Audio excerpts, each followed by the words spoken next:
రా happy birthday చెప్పు ముందు అయిపోతా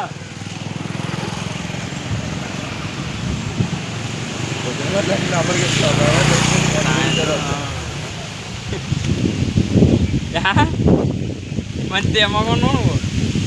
నీ చేతులలో ఊయలలుగే ఆ సంబరమింకెప్పుడు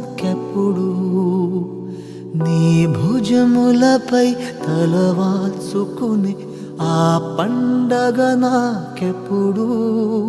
క్షణానికో సవాలిలా జవాబులేదెప్పుడు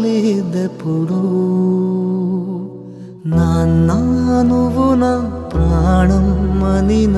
సరిపోదట మాట నాన్న నీకై ప్రాణం ఇవ్వన ఇదిగో ఇది నా మాట